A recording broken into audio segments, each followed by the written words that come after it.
So I loved your video. I loved your lessons. I thought you are doing an awesome job for never being like in the classroom besides like your student teaching and just um, time before that. But like never being in the classroom, your first year virtual, like you were doing a great job. So I want you to feel encouraged by that. But how do you feel like your lessons went? I feel like that the video you saw was a pretty like neutral lesson. Like that's how they typically go. Where we're doing our sight words at the beginning, and then we go move on through our following the Jan plan and working with that. Yeah. So I thought overall they were okay. I definitely can see like points like watching it again. I can see like points where I could have done something in a better strategy, or maybe like gave the kids, better more time to answer things like that. But overall, I feel like they're okay. I agree for sure. So I last year had the chance to do a reading recovery training. And I don't know if you're familiar with reading I've recovery. heard bits and pieces, but I'm not entirely sure what the whole program is. Okay, so it's like one-on-one teaching. Mhm. So if for a really, really struggling reader, they will take that kid and do 30 minutes one-on-one every day reading, like in text, like it's great. And so I was able to do that training last year and work one-on-one with some students, but then I've also been able to take those things into my guided reading lessons and Yeah, just that use sounds those. awesome. Yeah, so it's been awesome. So some of the things I thought that might help your students grow or help them see that growth that you're looking for, and then just like increasing participation, engagement, and like motivation for your ELLs. One thing I think that would be, well, kind of two in one, is what you said about building the vocabulary. Mhm. And then just really building the prior knowledge. So we have to kind of activate that prior knowledge. So a lot of times our ELLs will come to us with some, but we're not really sure like how much they know or whatever. So we have to kind of activate that. And to do that, um, you just got to get to know them. And so I think getting to know what they like, their personal experiences, what home life is like. And then you can kind of bring those things into the classroom, like find stories about what they like, things like that. And then just building on the vocabulary that they're going to see in the text is Mhm. crucial. So just like they always would tell us to put yourself in their shoes and like, okay, so I'm sitting down and I'm blah, blah, blah about to read this story.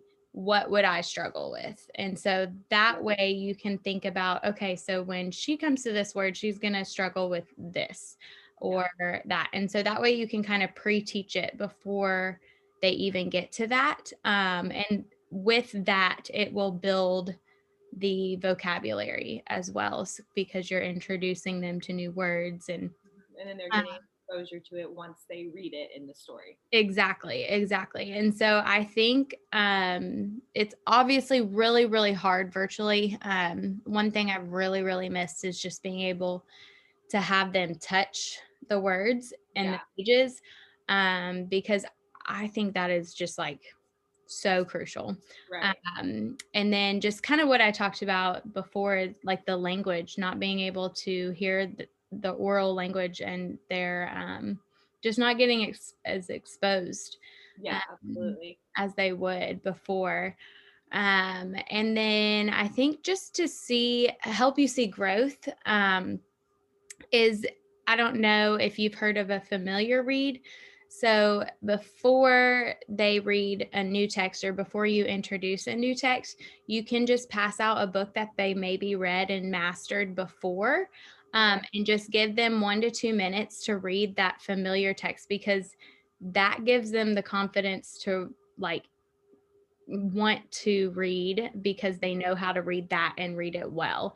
And so that will help them be encouraged to read what you're about to teach them. And that might be more challenging, but And then having the familiar read, yeah, it just gives them that confidence before being challenged a little bit. Does that make sense? Yeah, I've never heard of that before, but that's a really great suggestion that I'm definitely going to try, especially Yeah. when I come back in person. Good. So, yeah, I've done it a couple times with my online kiddos because they love this one story and they got it like really well. Right. And they'd keep asking to read it. And so, like, before introducing it, the new challenging story, I would be like, okay, well, we're going to read your pig story. And they were like, yes. Like, and I just found that it made them more motivated to want to read the more challenging story, because they thought they could get there, which is, I agree. So, and then another crucial part that we have learned in reading recovery is just how important your book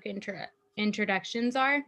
And so just really, really like building up this story, getting a good hook onto the story. And so like, not just like, okay, you're about to read the story about three little bears. Let's Yeah. talk about what they do. Like really like show them like, okay, you're going to see this word and you're going to see this word, but I wonder what this character is going to do. Like kind of get them just excited about what they're about to read and asking questions like, what do you think is going to Recommend happen? them making like predictions. Yes. Yes. This is usually where I have like, okay, like, what do you think is going to happen here? And I make them answer it in a complete sentence. So I make them say, I think, or I predict. That way they get the language down. But just having them kind of talk about it too makes them excited. Just because I don't always take them through the book all the way to the ending. I always just kind of let the ending hang and just like, oh my goodness, I wonder how this story is going to end. And so Yeah. then they're excited to like get to that point.